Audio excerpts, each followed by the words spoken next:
宝儿，娘来了，我要吃不吃？啊，宝儿，宝儿，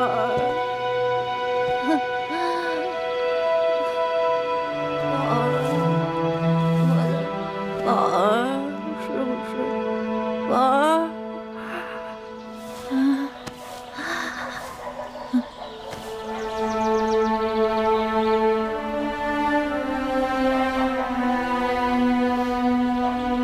宝儿是你的儿子，宝儿，好孩子。宝儿从小就懂事。你的孩儿，定是与我的孩儿差不多的年纪。宝儿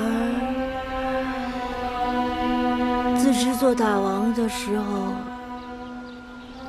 他6岁。然后后来齐人来了，他8岁。再后来秦人、赵人来了，宝儿多大了？宝儿多大了？你告诉我。宝儿病了，然后我抱着他。宝儿定是个好孩子。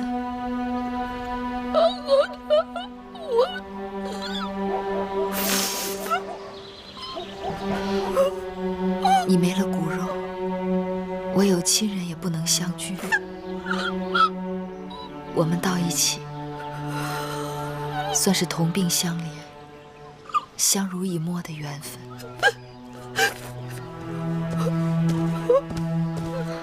母亲，母亲，既然饿了，宝儿，宝儿，这有吃的。宝儿，这不行，宝儿，娘有粟米，娘给你做啊。娘跟你去做，娘有粟米，我去做啊。宝儿，母亲，这位大嫂有点怪异，她是不是得病了？他是患了思念儿子的病痛。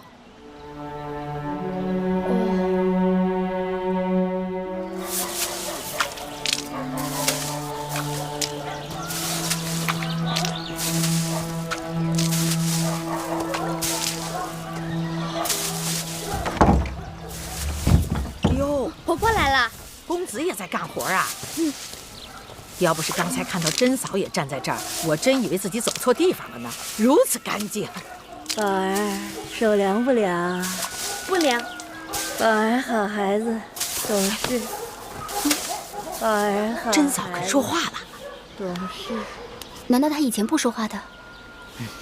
宝儿，自从他的儿子宝儿病死以后，他整天只跟屋子里的鬼魂说话，除此之外便不肯开口。五婆来了，哎，你家夫人呢？在屋里呢。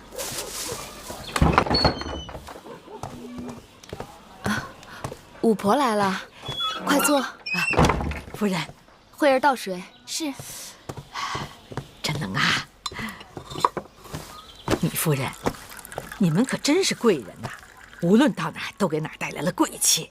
你看，连好几年不开口的甄嫂都和我们说话了。五婆才是我们的贵人，让我等有了片瓦遮身、立锥之地。芈月敏感不忘。哎呀，米夫人，老妇是心中有愧，若能折些罪过，倒也好。哎，米夫人，这些衣物可是宫里的东西啊。这虽然旧了点儿，但料子和针线那是上等的。五婆眼力过人。说起来，这些旧衣物还真不如一件可以挡风御寒的粗布衣裳实用。夫人哪里知道啊，这些针线手艺呀，是能赚钱的。不知这些女工是不是夫人身边的人做的？婆婆的意思是，这针线可换衣食？岂止是换衣食啊，能换上等的衣食。不瞒婆婆，这些针线是我一个亲人亏骨，我的一个已经离世的亲人做的，但也有一些是我自己做的。若真能换衣食，那自然是再好不过了。原来米夫人，你也有这样的技艺啊！要是让夫人出卖针线，未免过于降尊临卑、居高就下了。我们此刻的处境，婆婆应当心里有数。举步维艰，几近山穷水尽，何况能自食其力，比养人鼻息、寄人篱下来的硬气。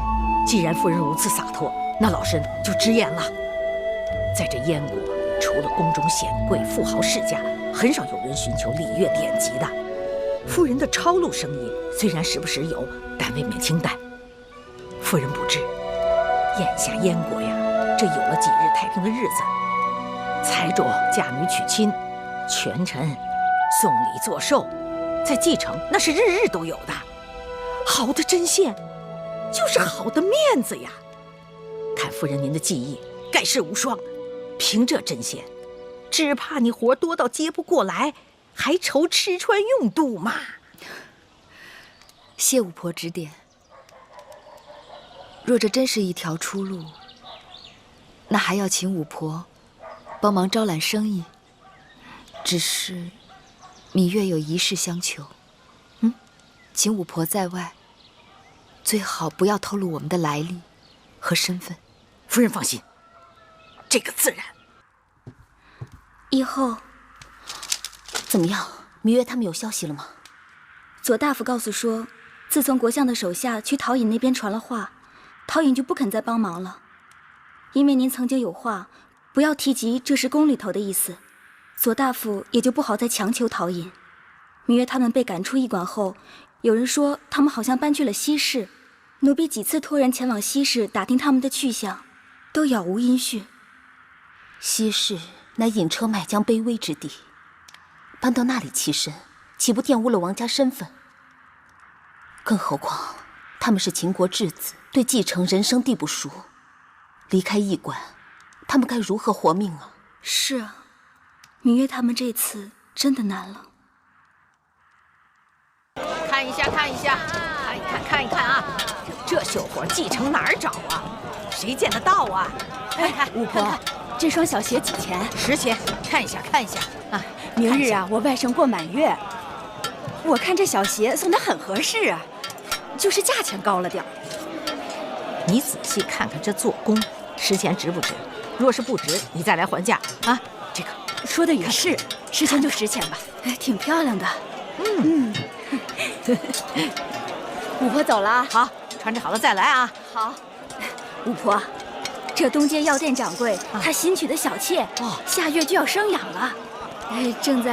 正需像你这样手巧的绣娘做一套喜庆的被褥，这活计你得帮帮忙啊！你放心，你只需把定金拿来便可。那好。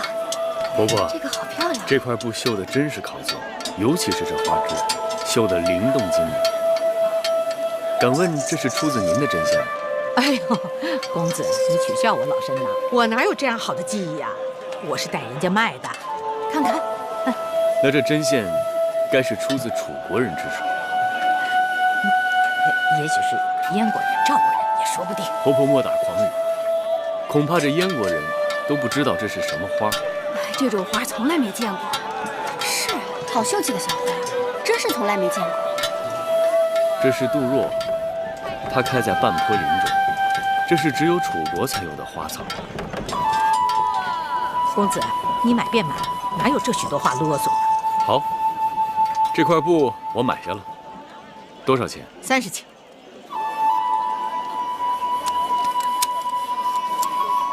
这是50钱。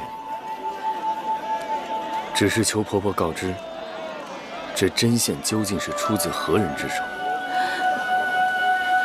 我不卖了，我不卖了，我家里还有些事情，我没有时间跟你在这啰嗦。我说买当然要买，婆婆留步。这50钱请收下。婆婆，在下楚人黄歇，为寻故人特地来到蓟城，若婆婆知晓一二，望如实告知，皇歇必有后谢。哎，婆婆。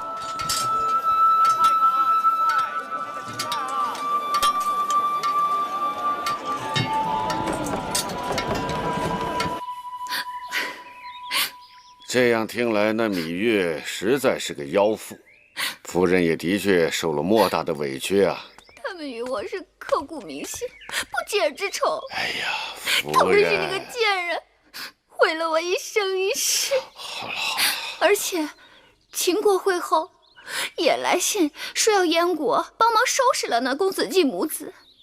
凭国相爷的智谋和权势，要他们的性命，不过就是举手之劳。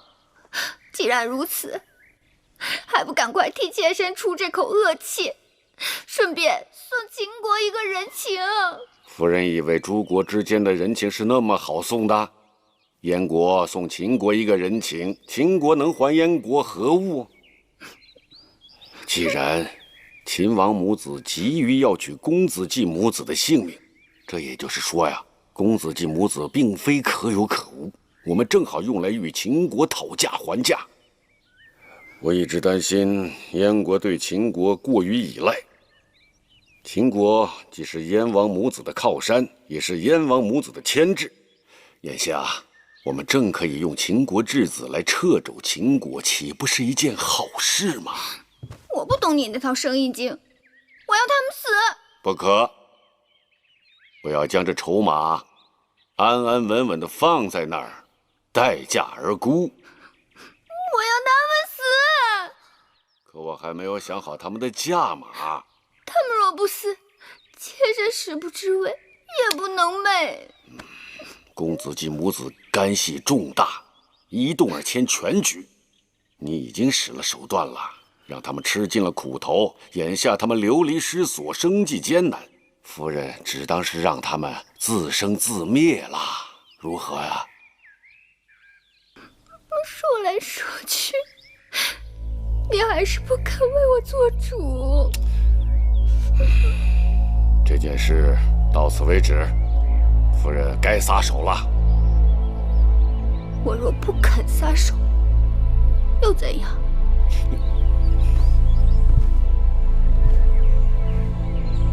倘若夫人做事不留余地，就不要怪老夫与你恩断义绝。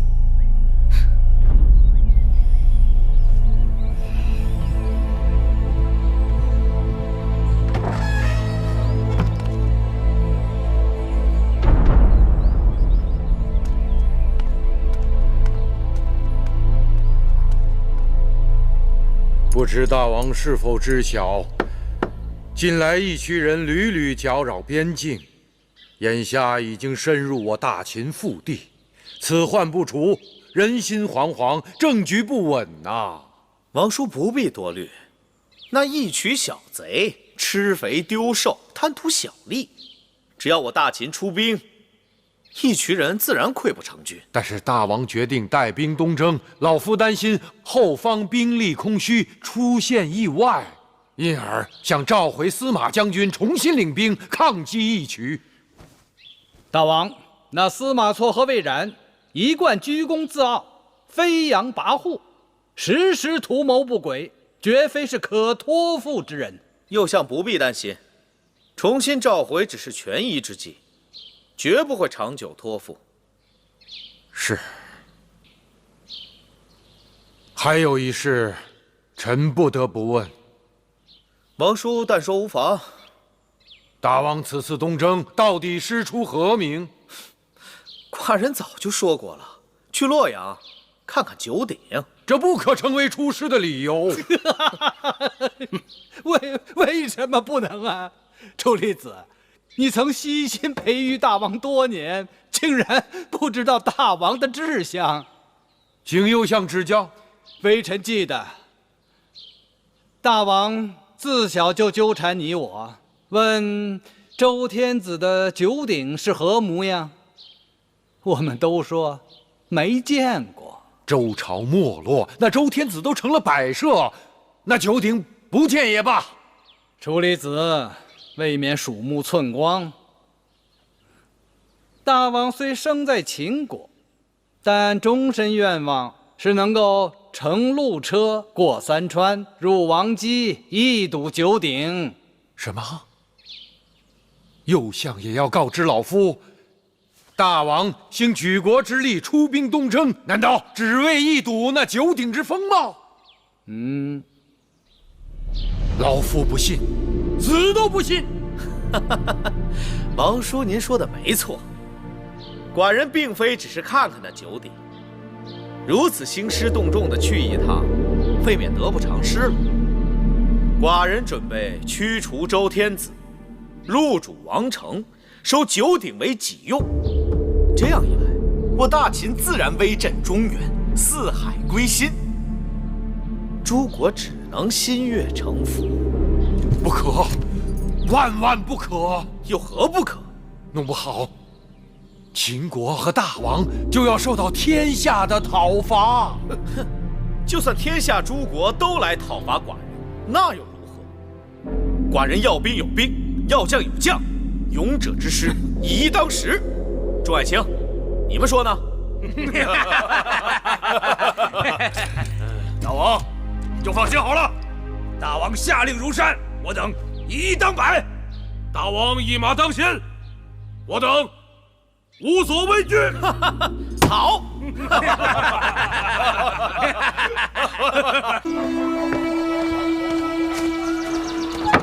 我大老远就闻到了香喷喷的肉味儿，我是循着味儿过来的，口水都流出来了。巫婆来了，婆婆，你看这一株花种的好看吗？哎呦，真好看，能种活吗？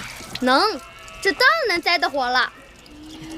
婆婆，今日我们有肉吃，你在这儿吃吧。好啊。哎，珍嫂呢？啊，在那儿呢。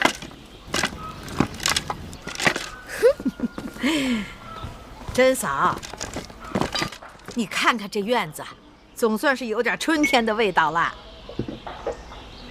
宝儿，娘给你做肉吃。你看你那么瘦，你就应该多吃点儿。你说那公子是宝儿？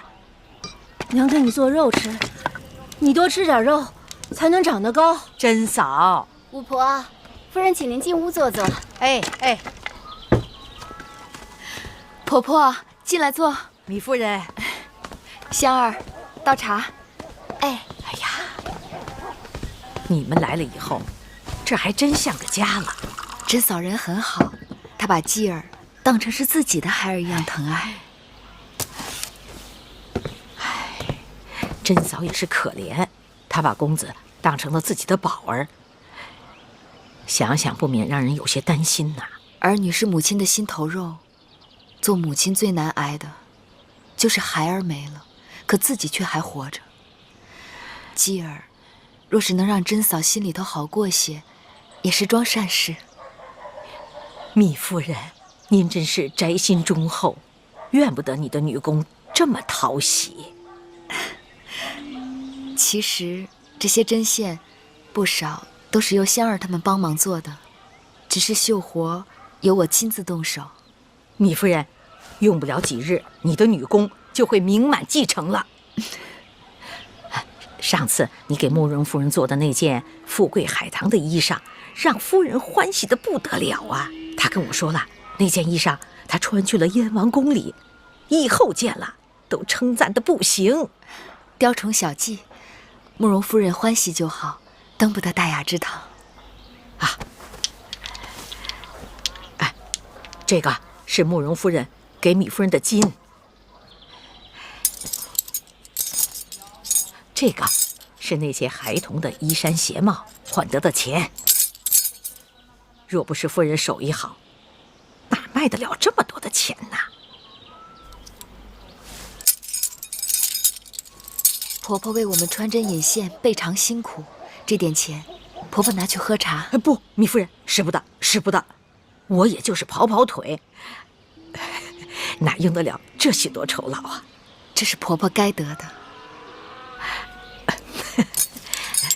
谢谢米夫人，那老身就不客气了。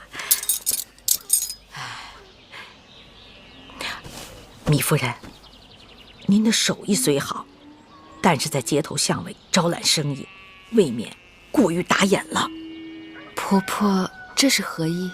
前些日我在街市上兜售你这些女工，被一个贵公子拦下了。他倒是答应高价买了这些孩童的衣裳，就是让我说出这些女工的来历。我记得夫人嘱咐过，万万不可以在外人面前透露身份。我就匆匆收了生意，才躲开了他的追缠。五婆阅人无数，可看得出他的来头？像个世子。哦，他能一眼看出这些女工来自楚人之手。他说了，他也是楚人，就是来燕国寻找故人的。楚人，他可提了自己的姓名？提了，是楚人，姓黄的。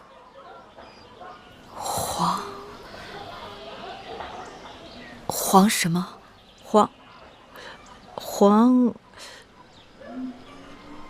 黄歇。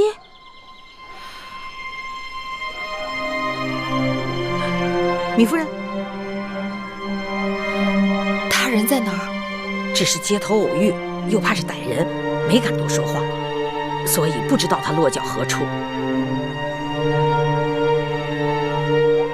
看来他真是夫人的故人。哎呦，那老师真是有眼无珠了。拜托婆婆，尽力去打探，我要见他。好。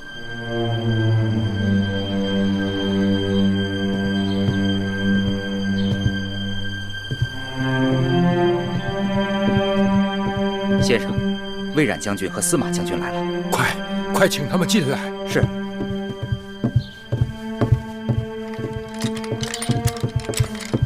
楚离子，你们来了，你们总算是来了。楚离子3番5次派人上门来请，我等怎敢不来啊？老夫知道二位将军心中气恼，我这个王叔也实在是无言面对二位将军。既然如此，楚离子为何还要费这番周折？你等该知晓，大王已带兵东征之时，鲁莽灭列，不时进退。我看着大王从小长大，怎就没看出他自始至终只是个蛮人鲁汉？就算大王疯了，但满朝文武呢？怎么都跟着发疯？这又像甘茂，因处处顺应大王心意而深得大王倚仗，而大王也只宠信任比、孟奔和乌霍3个力士，其他人的话一概不听，稍不顺耳就逐出朝堂。更见那韩魏两国居心叵测，居然门户大开，任由秦国兵马长驱直入。此刻大王已经占据韩国的益阳，夺取5岁，兵临洛阳了。如此一来，秦国危在旦夕。老夫对大王已经无能为力，可是作为臣子，活一天就得为大秦的安危操心周旋。我知道大王对你们不公，可眼下朝中贤士凋零，老夫已经无人可以调遣，能信任的人只有你们了。楚离子错了，现如今我等都已解甲归田，再不问军务朝政。告辞。二位将军，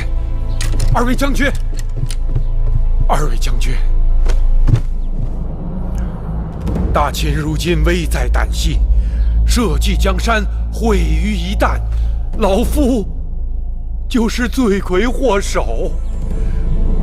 望二位将军看在先王恩育后代的份上，伸手救救大秦的黎民百姓。是何苦？二位将军，若不答应留下，老夫定是不敢起来。你快起来！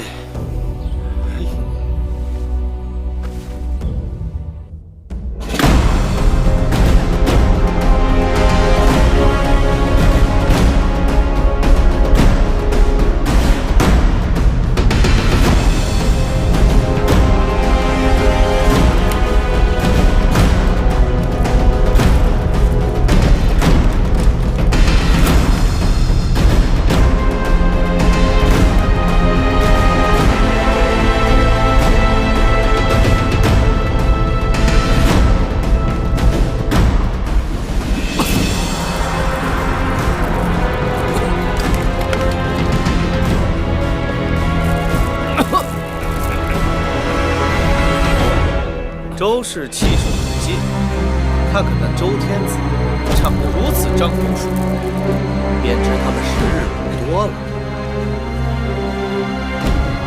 大秦事业犹如大王，似骄阳凌空。从来九鼎迁移，欲使王朝更替。今日寡人就要把这九鼎给搬个位置。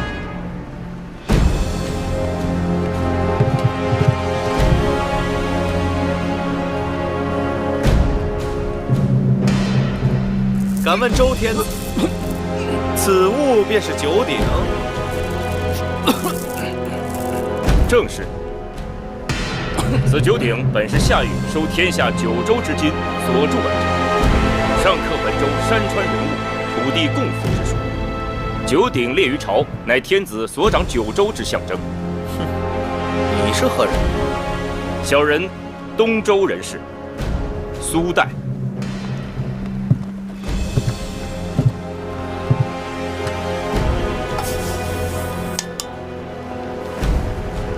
依你们看，这鼎有多重？你们谁能把它举起来？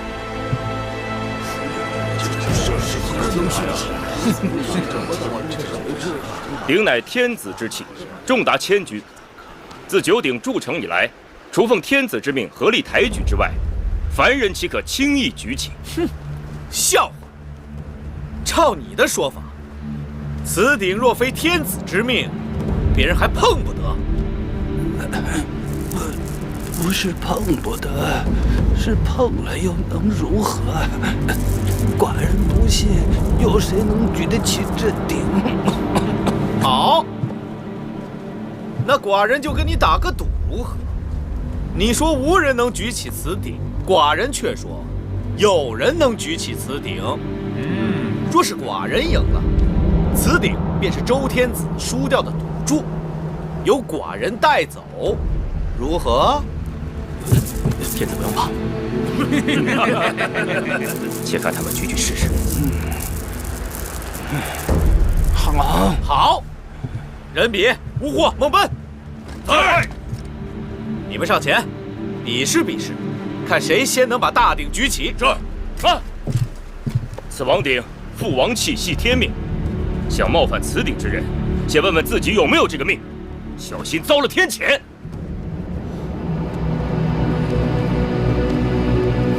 秦侯，依小的看，这种事情还是不要强人所难的好。寡人养兵1000日，用兵1时，你们3人究竟谁人能举起此鼎？大王，人比不才，想先试试。好。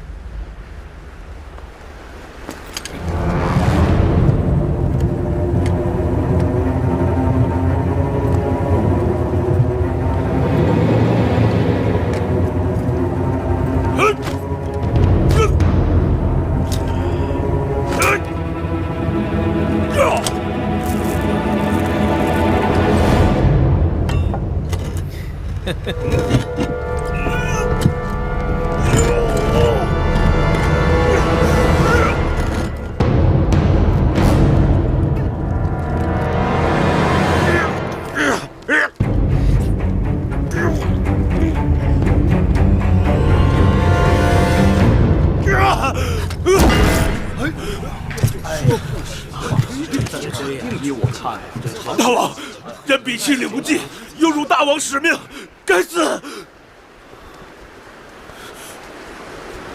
五货，你来。是。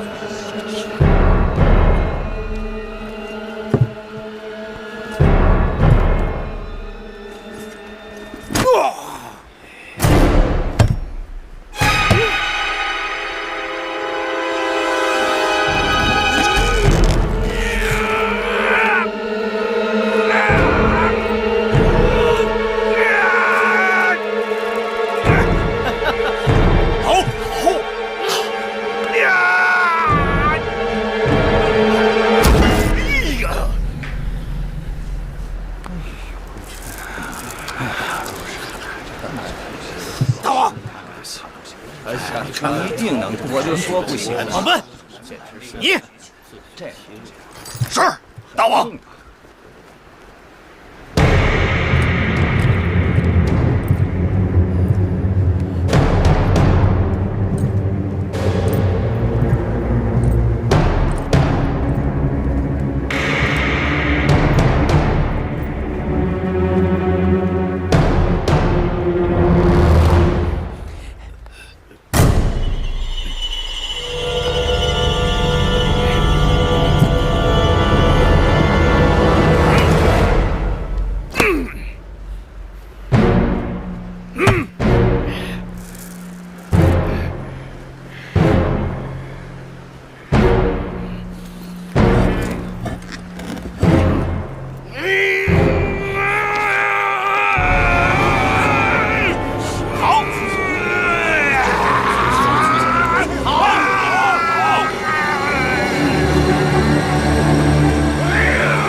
大王，臣尽力了，无能。秦侯，你输了。看来秦国的确无人能有举鼎之力。天子，您错怪他们了。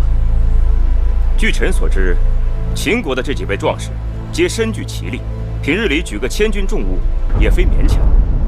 只不过这九鼎非凡人所能冒犯，他们就算有这个力气，也是无计可施了。要你们有何用？不如寡人亲自来举。大王不可啊！秦侯，不必勉强。天命在周，九鼎无人能动。您迁怒于他们，已属本末倒置，更不必自己与自己赌气啊！大王，千金之子，坐不垂堂。大王身系天下，不可以身相视啊！大王身系天下。秦侯，天理人事不可违背，见可而行，知难而退，善也。敢下！寡人既然已经来到洛阳，就不能虎头蛇尾。人比他们并非不能举起此鼎，而是心中胆怯。寡人乃王者之身，自有天命。寡人就不信，天命在这个獐头鼠目的家伙身上，而不在寡人身上。大王，人之以一决，不必再言。大王不可啊！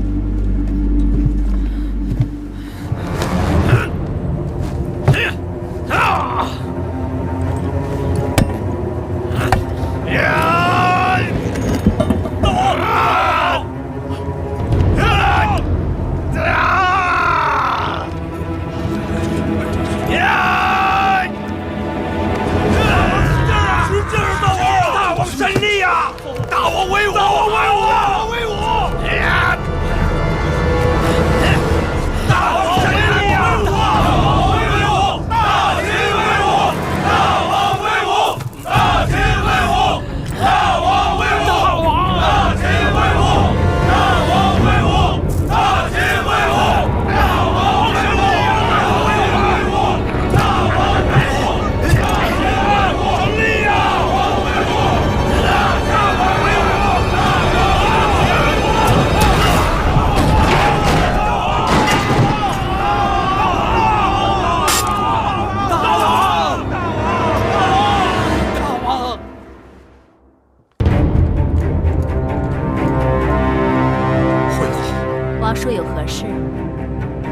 是大王的消息。大王从洛阳回来了。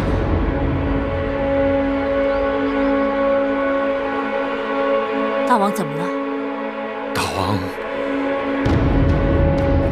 大王在洛阳举鼎，身受重伤。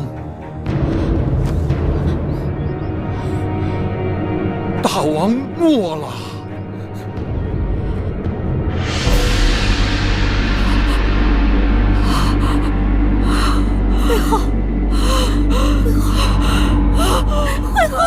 会后。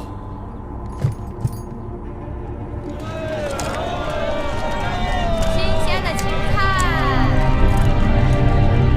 开布，米糕啊，新鲜的青菜啊，热乎的米糕。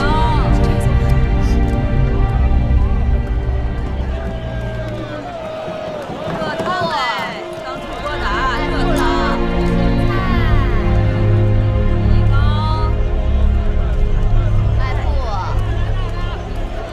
热汤了啊，刚熬好的，热汤的，热乎的，来尝尝吧。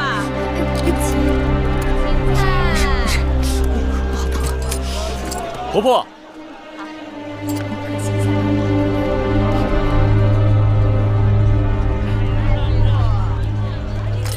婆婆，一成老爷，一成老爷，灵儿姑娘。你怎么也在这儿呢？国相夫人要我把那个给慕容夫人做针线的绣娘寻出来。听说那个绣娘好像住在西市，所以我到这儿来碰碰运气。义成老爷到这儿来，难道也是给国相夫人办事？啊，不是。哎，婆婆，我约了好友在前面酒铺喝酒，没想到灵儿姑娘也在这儿，这不巧了吗？你看。既然义成老爷公务繁忙，那灵儿就不打搅了。哎，好。热汤啊，热汤！原来你就是那个敢于刀口舔血的义成。皇姐久闻大名，失礼。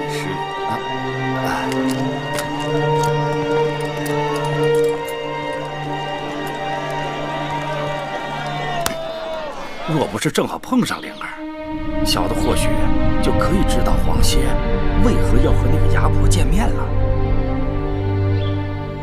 记得那个慕容夫人曾与我说过，正是那个牙婆牵线给她做的那身衣裳。可无论怎样追问，她就是不肯将那绣娘的来历告诉别人。也许那皇歇找牙婆就为了做身衣裳吧。难怪你只能做个义成。哎，小人愚钝。明明那皇歇一心要寻的是秦国来的芈月，他急于要见的人，只可能是与那个贱人有干系。小的明白了。这么说，牙婆的背后肯定是芈月。只可惜我跟那牙婆曾经相识，牙婆见到我后就不肯与那皇歇多言语，转身就跑了。你也算没白跑，帮我厘清了那绣娘的底细。哪个绣娘？我一直猜测那绣娘是何高人，原来是她。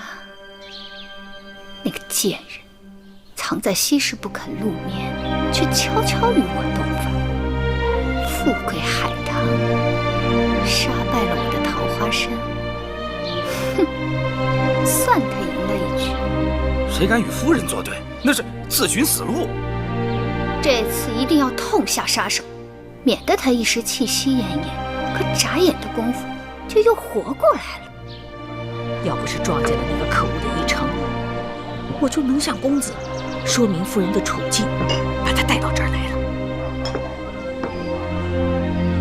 既然被赵晨那条狗跟上，一时不见也罢，免得生出事端，给公子惹上麻烦。公子到了燕国，便被人盯上了。我担心的是，这样一来，夫人您不能去见公子，公子呢不明就里，想见夫人也难呐。婆婆不要着急，总会有办法的。哦，听到那个与义成搭话的妇人说，国相夫人正在到处寻找给慕容夫人做衣裳的绣娘。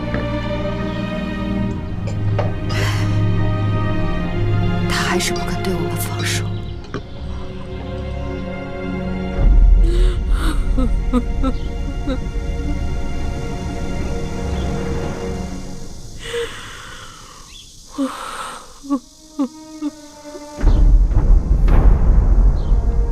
大王已被定下谥号。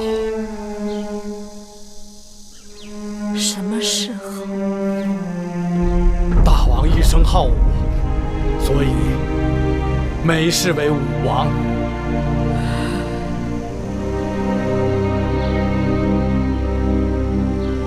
武王薨了，会后切勿伤心过度，坏了身体。大秦还需要会后整操国事。我怎能不伤心？我儿风华正茂，却在洛阳举鼎身亡，这都是人比、孟本、乌霍这些乌合之众蛊惑怂恿的结果。武王过于崇好力士，罗织宠用，才使得这些人无法无天。先王去世，把我儿交于你们辅佐。王叔若能时时指点提醒，也不至于有今日之事。会后，乌霍等人确实罪不可赦，如今已经被关入大牢，只待朝廷依法定罪。还等什么？传旨下去，车裂乌霍，腰斩人比，狐朋孟本，3人歼灭9族。是。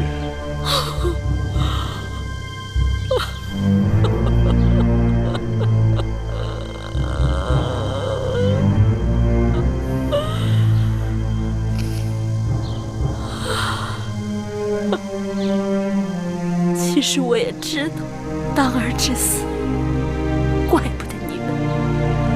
但只有处置了乌霍等人，才能让秦国免于天下耻笑。眼下重中之重是大秦的王位，国不可一日无君。会后说得对，武王无后，生前又从未提及储位之事。武王有兄弟10几人，大都各有封地兵马，这让朝中重臣难免担忧。国家大事，非我一深宫妇人可妄言。但王叔不知，武王在世时，确与我提及过储位之事。丹阳郡公子壮是已故魏长史之子，多年来一直由我派人悉心照料教导，人品贵重，历练有成，在他的封地丹阳也搞得风生水起。当儿一直看重这个兄弟，曾与我说，若有一日他弃世时无子息，可将王位传于公子壮。公子壮，公子壮性情木讷懦弱，先王在世时，那公子壮就总是人云亦云，亦步亦趋，从不得先王所喜。这骤然提议立他为国君，恐怕难服众人。我只是据实相告而已，具体取舍，当然还得与你们商量。虽说国不可一日无君，但此事重大，不急在一时，还是慎重为好。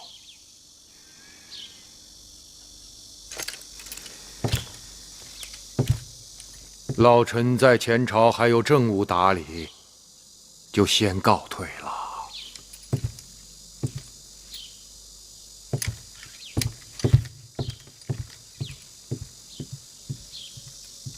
甘相是否也要慎重考虑啊？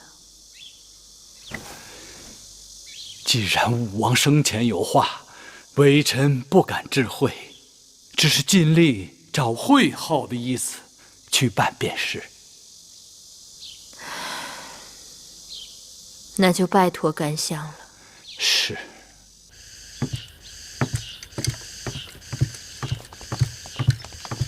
楚离子，武王后，魏夫人，王叔留步，魏仪有一事请教。夫君薨了，这国事都有劳王叔主持，可这王位空置也不是长久之计。不知这新王继位一事何时会有着落？武王后尽可宽心，秦国国君受之天命，都会按照祖宗的规制去办。什么规制？国君薨了，若有太子，则太子继位；若无太子，则后嗣继位；若无后嗣，则……这就对了。都说王叔耿直忠厚，定会秉公办事，果然不错。魏夫人此言何意？若有太子，则太子继位；若无太子，则后嗣继位。武王有后啊，望王叔明示朝堂上下，免得一个个为了争王位，争得跟乌眼鸡似的。武王有后？哎呀，王叔竟然不知啊！姨儿她有喜了，武王后有了身孕，也就是说武王他有了后人。那你说这继位之事，这是何时的事情？昨日太医刚刚诊出胎脉，说已经快3个月了。虽不知是男女，但能为夫君留下血脉，自然是欣慰之事。楚离子，那这秦国的国君，既然武王后有了身孕，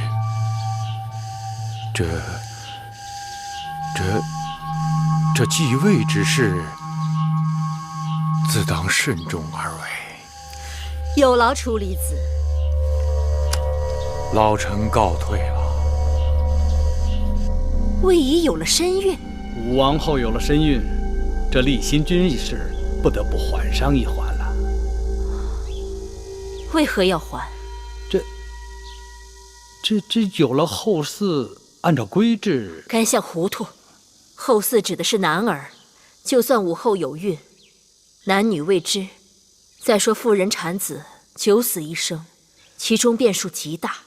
但王位空置，引得众公子垂涎觊觎，随时可能因互相争执而引发战乱。正是因为如此，微臣才劝会后要三思而行。诸公子得知武王猝死，个个拥兵自重，蠢蠢而动。其中实力最强者为公子华所部，还有几位公子和他结成死党。而武王后和魏夫人背靠公子华的实力，借助腹中胎儿指令天下，轻而易举便可与会后抗衡。既然公子华是根扎手的刺，为何我们不想法子拔掉它？难啊！公子华身为长子，又有军功在身，就算有的公子们心里不服，当面也要忍气吞声。哼，制服这种人，得用巧力。我听说当年齐景公手下有3壮士，力大无比，难以辖制。齐景公将2个桃子赐给3壮士。3壮士因相争而……会后堪称足智多谋。除此之外，既然眼下王位之事是重中之重，甘相就不担忧宫外面的那个东西。什么东西？甘相不会不知道先王去世之后宫中的谣言吧？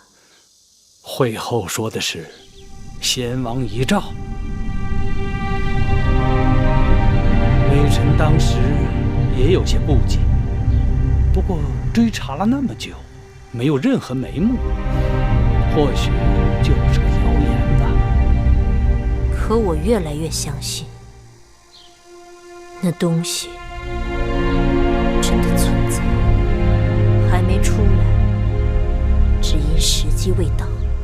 会后断了嬴夫人的年俸，他竟然宁可自己开荒种菜种粮，也不肯离开北郊行宫。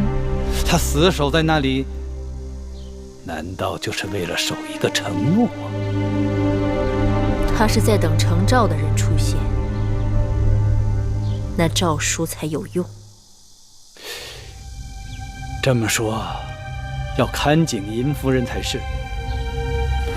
老臣立刻派禁军将北郊行宫围起来，看那尹夫人还有什么手段可耍。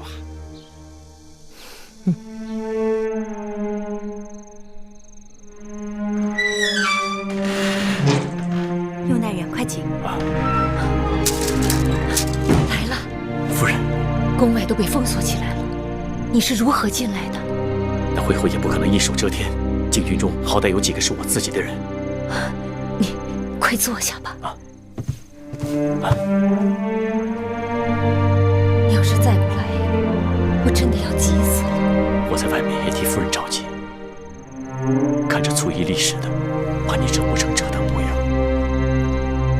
你叔企图破我就范，我无论如何不能让他称心如意。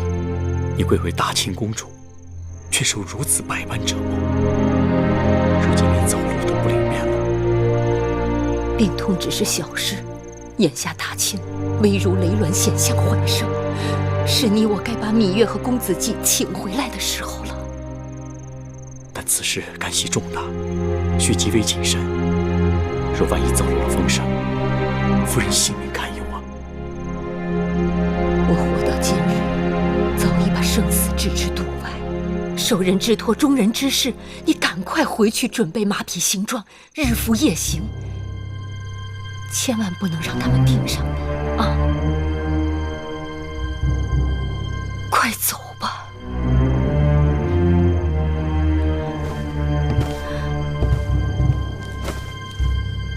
夫人，走吧，快走吧。夫人保重。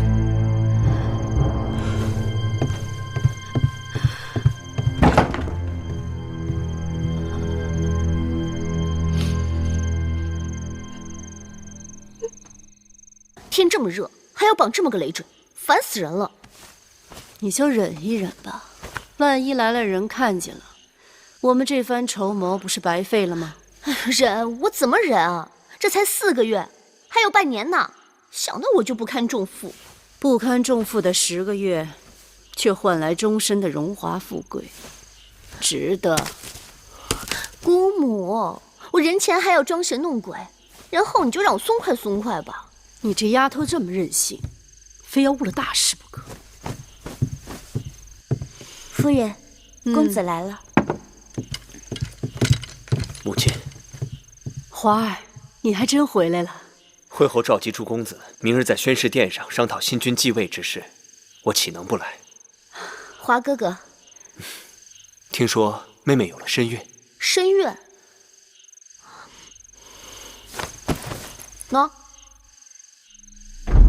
妹妹，你疯了！这可是欺君罔上的大罪。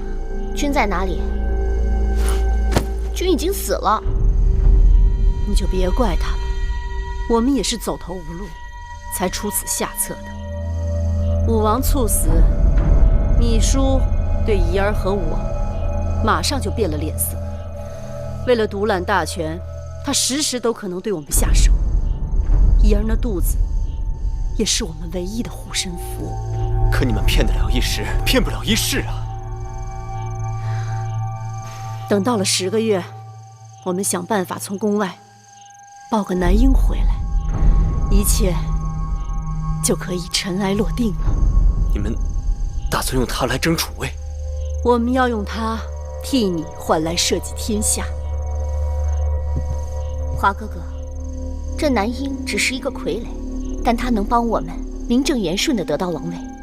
等过些时日，我们就想办法让这个孩子消失。仪儿会过继你的孩儿为4君。芈姝绝不会善罢甘休。那是自然。听说他想把公子壮那个部中用的东西扶上王位。哼，说来也奇怪，这公子壮是魏长史的独子，而魏长史是姑母的妹妹。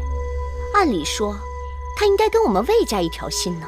唉，公子壮自小被惠后抚养，已经被调教的只会看会后的眼色行事了。可我听说，会后这几日跟公子辉走得很近。真有此事？公子辉自被封为蜀侯后，一心做大，野心勃勃，连我都不放在眼里。这公子辉性情狷狂，目空一切，他也能听会后的摆布。是啊，就算会后跟他有交易，立他为国君，结果最后落得两手空空，图的是什么呀？想也没有用。明日宣誓殿上，什么都清楚了。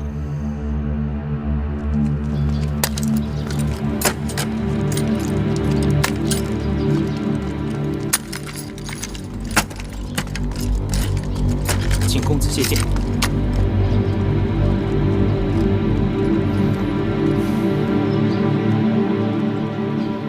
本公子只有在面见君王时才谢见，眼下君王何在？滚开！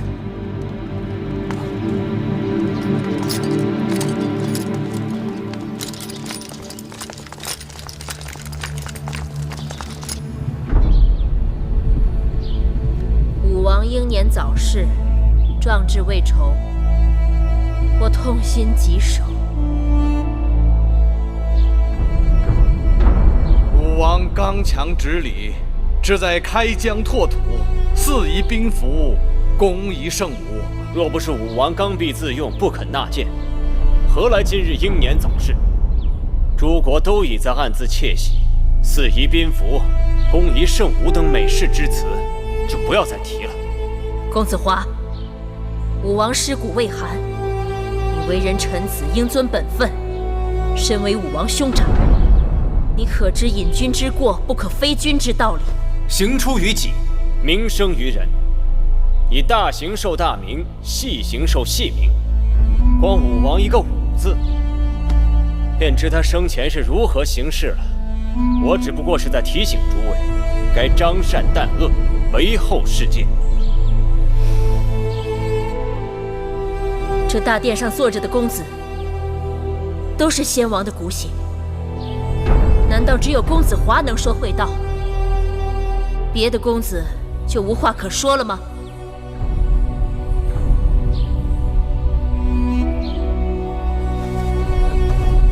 华哥哥，我说两句。华哥哥的见识未免偏颇了。那武字也有威强敌得、克定祸乱之意，明明是夸之多穷之物。创帝，不用遮遮掩掩。公子华，你太过分了。就算武王有所不是，但他仍是你的兄弟，是我大秦的先王。更何况这朝堂之上皆是我秦国重臣，有你这样说话的吗？你是何人啊？哦，原来是小小蜀侯，一无功标青史，二无积德累善，你算老几啊？你再说一遍！再说一遍又如何？哎，今日请诸位公子在朝堂议事，是为了社稷国本，不可意气用事，因小失大。好了，你们都是兄弟，不要为了小事伤了骨肉情感。这几日暑气重，我亲自酿了一些蜂蜜酒，用冰镇好了，放在大家眼前，来，都尝尝吧。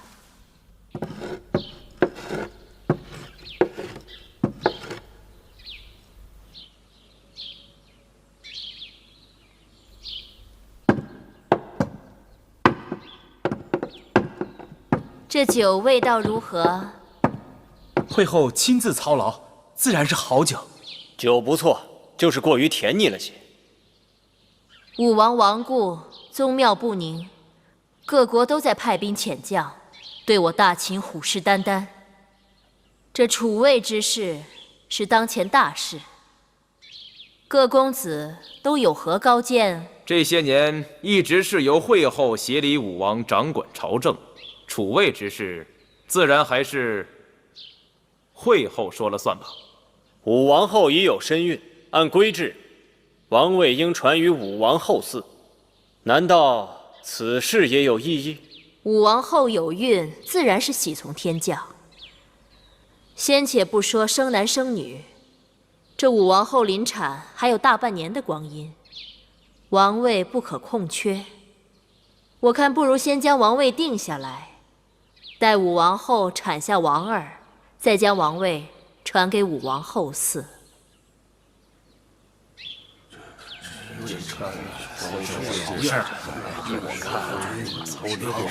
此事还有重重启发。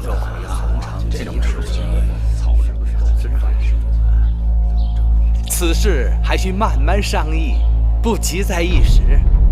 来，去火气。你不提我还忘了，佳酿还需鲜果陪衬。我听说宫中果园里桃子都熟了，令人采摘了一些，怎么还不送来？怎么回事？难道桃子没有了？禀会后，桃子有是有，只是今年逢小年，园子里的桃子结得稀疏细小，端上来只怕会败了众人的兴。世间万物皆由天赐，应当常存感恩之心，哪有那么挑剔？都端上来吧。是。上桃。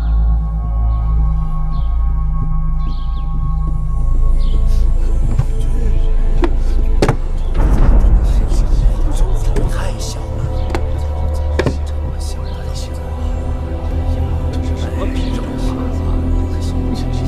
这果子看着是小了一些。看这么大，好大的桃子啊！这真是桃中之王啊！这莫非是仙桃吧？快端上来给我瞧瞧。是。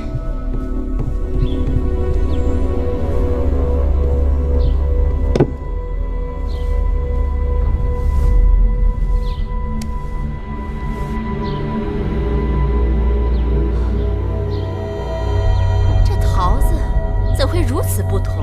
禀会后，这3只桃子在果园里的确生得古怪，就是遇上丰年，也难得见如此奇异的果实啊！天意，真是天意。天有异象，必是吉兆啊！楚离子，你说呢？这老夫一生见多识广。像这样出色的桃子，还是头一次见到。这既是吉兆，我就先尝一口。但愿它能够为我大秦带来些好彩头。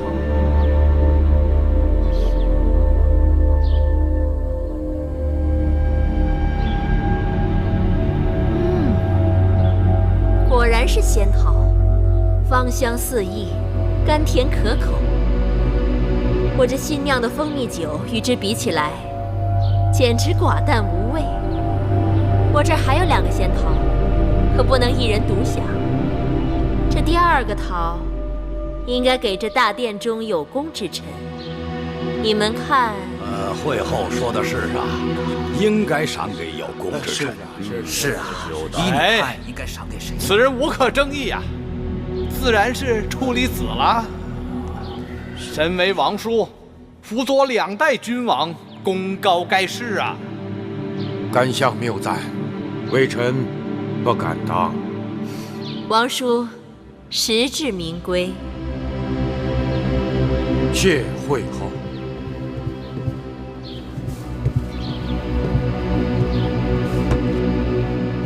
国有国运，照理说，这第3个桃应该留给秦国的新国君。只是眼下王位未定，我也不知道这桃应该赐给何人。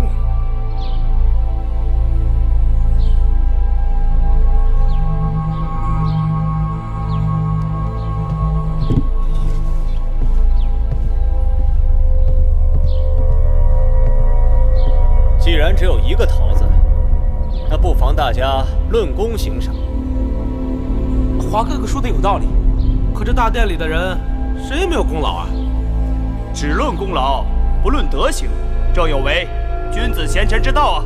在下蜀侯嬴辉，早年曾随武王和干相安邦定国，汗马功劳。封侯后悉心管理巴蜀，保境安民，百姓安居乐业。巴蜀兴，秦国兴，这个桃自然应该是归我。公子辉当众招得表功，可惜功劳却寥寥无几。征讨魏国，谁是监军啊？函谷关大战，你又在哪里？北扫一衢，西平巴蜀，东出函谷，南下商於，战战都有我嬴华的心血。这大殿上的诸位公子，哪一个敢说他在大秦的功勋册上能与我平起平坐？没错，大哥身为长子，战功赫赫。对，大哥为人公正，有勇有谋，我等愿为大哥马首是瞻。哎呀，你们知道个屁！当年父王为什么没有立嬴华为嗣？啊？就是因为他不遵秦法，在封地与旧族勾勾搭搭。嬴华他有功，哼，无德。你算有德？你在巴蜀横征暴敛，巧取豪夺，肆意搜刮民脂民膏，信口雌黄！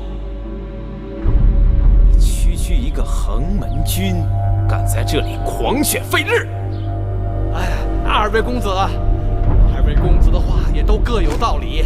二位公子都是功勋卓著，在老夫看来，这个桃子还是二位公子分食了的好。干相，这桃子可以分食，王位不可以分呐。你这哪是在劝和呀？这个桃子我吃定了。休想！朝堂之上，住手！你们都住手！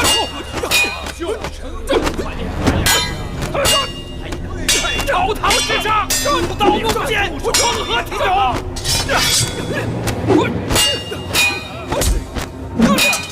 来人，把他们都给我拿下！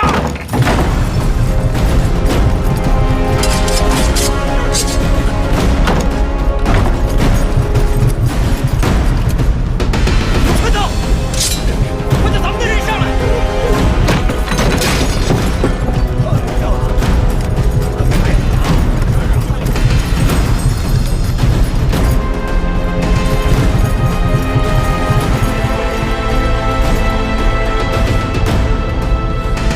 杀！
大秦这就算完了，完了！大秦这就算完了。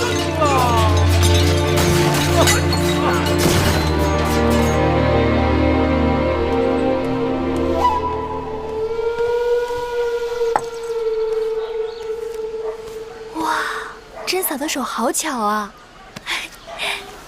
你们看这个布偶。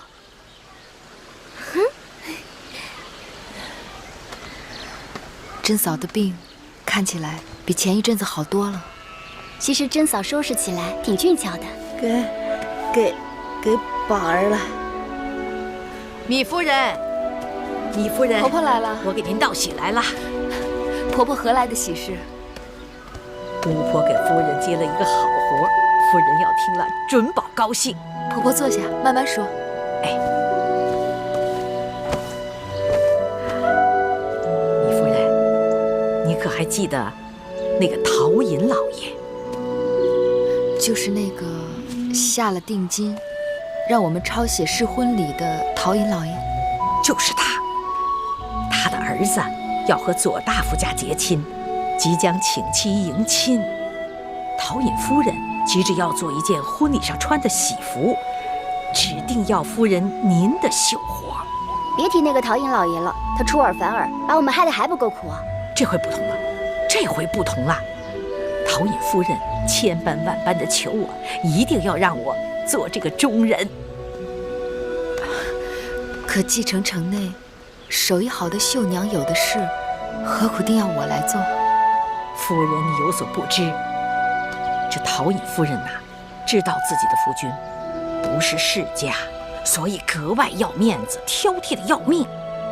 陶尹家家财万贯，官位不高，却深得国相的信任。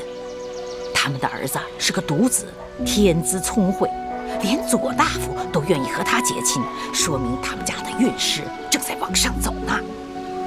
这样一来，陶尹决定把婚事办得风光红火，陶尹夫人自然要在喜服上大做文章了。自从在慕容夫人那里看见了夫人您的女工，继承城中的绣娘哪里还有她看得上眼的？只是我们眼下的活计已经够忙，只怕这单不一样，这单不一样啊！夫人，您要是做了这单，您和公子那就是衣食无忧了。陶尹老爷肯出这个数20斤，200斤，200斤，那足足够公子和夫人几年的衣食了。那么一大堆金子，我们再也不用做别的活计了。母亲不用给别人做针线了，冬日我们还有炭火，还有白花花的精米粥吃。是啊，是啊，我就是这么想的。有炭火，有精米，手上不长冻疮。我一听这个酬劳，就给夫人您答应下来了。200斤呐，那是一个绣娘做到死都见不到的钱呐。这酬劳听起来太荒谬，只怕是婆婆搞错了。我也怕我搞错了，当即问了缘由。夫人可知她为何肯出如此高的工钱？她想用金线做一件缂丝绣罗衫。那是什么衣裳？从未听说过有这样的衣裳啊！老身我也是孤陋寡闻，夫人您见多识广，想必是知道的。缂丝是采用通经断纬的织法织就的锦缎，而用金丝做缂丝绣罗衫。大约是将缂丝罗衫做好后，再用金丝刺绣勾勒图案，而花朵鸟兽则用五彩珍珠玛瑙贯穿连缀，穿在身上极尽奢华绚烂。魁姑的手艺在楚宫是无人匹敌。她曾经告诉我，当年举姬得宠，她曾为举姬做过一件。可那衣服刚刚做好，不知为何，举姬开罪于楚威后，被楚威后下令毁掉了那件缂丝绣罗衫。这么说来，夫夫人，您是能做的。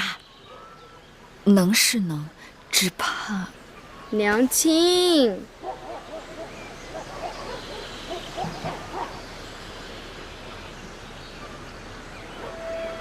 那好吧，只是我们得合计一下，看这桩活该如何来接。青菜，新鲜的青菜。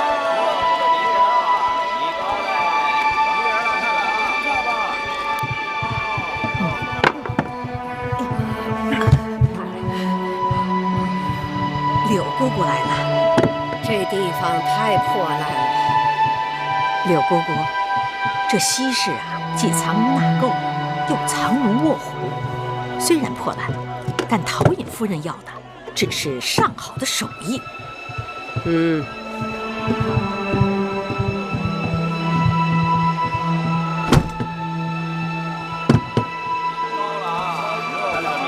们拿着绣品干什么呀？采花名啊！